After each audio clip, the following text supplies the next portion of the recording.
nations, many views on the nature of the government in Iran, many views on the nature of the U.S., but all of us say no war, no sanctions, no assassinations, no intervention.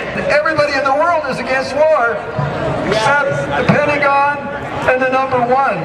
That's the only ones we can identify that want us to keep fighting. The weapons producers. The weapons producers. All right. So we say we are an axis of friendship. They want to be friends. Why do we not want to be friends? Because we can make money on them. It was not Iran that invaded Afghanistan. It was the United States of America. It was not Iran that invaded Iraq.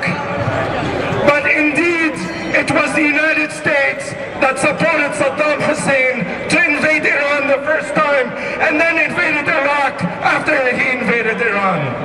The Middle East has had enough of U.S. imperialism. How many of you know that Iran's enrichment facilities are under 24 hours, 7 days a week surveillance cameras by the IAEA? I bet not too many people know that, do you? And how many people know that Iran's nuclear facilities have been subjected just in the past 2 years alone to 27 short notice inspections by the IAEA inspectors?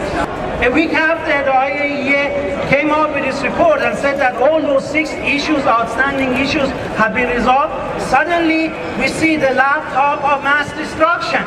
There are many reasons for opposing the war or the potential war in Iran. First of all, it's illegal and immoral. I think you all know that. Second of all, on a strictly physical level, it's insane. Iran is 3 times the size of Iraq, both in geographical size and in population. Its population is highly educated and highly intelligent. They are capable of putting up a fierce resistance. Greetings, brothers and sisters. The biggest threat to peace today is right here in the USA. The Obama administration.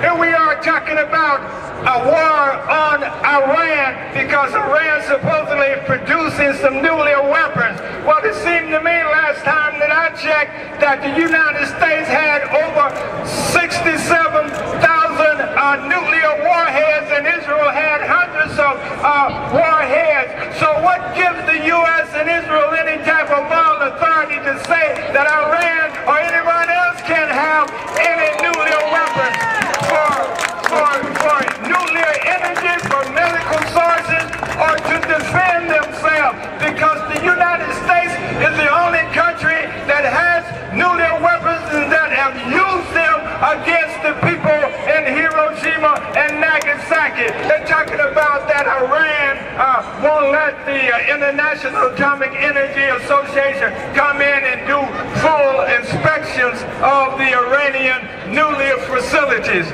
Hell, Israel won't even let them come in at all, period. You know, inspect nothing, period. So United States ain't complaining about that.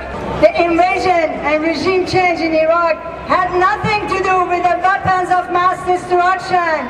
That was just an excuse. It was all about U.S. wanting to control the resources and markets of Iraq. It was all about recolonizing.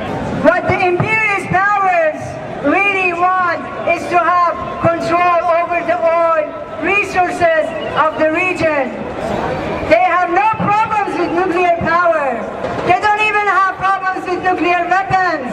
We have big challenges to stop an illegal, unjust, horrific, imperialist war on Iran. Number 1, we've got to challenge people to stop thinking like Americans and start thinking about humanity. Iran is a non-nuclear third world country. The United States is an imperialist superpower with 1,000 military bases around the world, thousands of nuclear weapons, that's waged war, intervened 140 times in the last 60 years, is waging military attacks right now, and is the only country in the world, as Dr. Clark pointed out, to drop the bomb. And it's the main backer of Israel, the only country that has nuclear weapons battles in the Middle East. I have with me here Common Dreams, look it up, yesterday, commondreams.org, polls that have been taken that show that despite the demonization of Iran and all the pressures that have been for an attack, only 17% of the American public has responded to that by being willing to see an attack on Iran. Even in Israel, less than half, 43% favor an attack on Iran, even if that means a nuclear-armed Iran. And the military has not been in favor. So that's another reason why war is not the reason why war is very possible.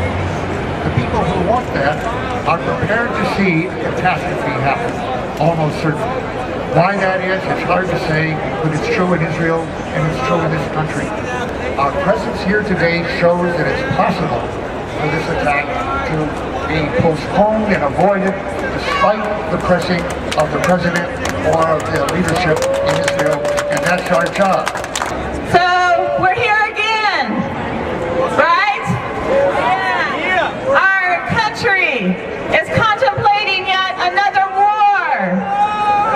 I'm starting to get the feeling we live in a rogue state. I'm starting to feel like we're the terrorists in the world, not the other way around. Barack Obama, I'm sorry, I disagree with my hero Daniel Ellsberg on this one. He didn't have any hesitation bombing a country in Africa to submission, Libya. He didn't have any hesitation of regime change and violating the so-called no-fly zone. The day the UN announced the no-fly zone over Libya, I said, brothers and sisters, that's code word for bombing. Trust me, in a few days the bombing will start. And on the day we were out protesting the entry to the war in Iraq, bombing started in Libya, right? At his last campaign speech, otherwise known as the State of the Union address. And he said no options are off the table in dealing with Iran. That's psychopathic. And you know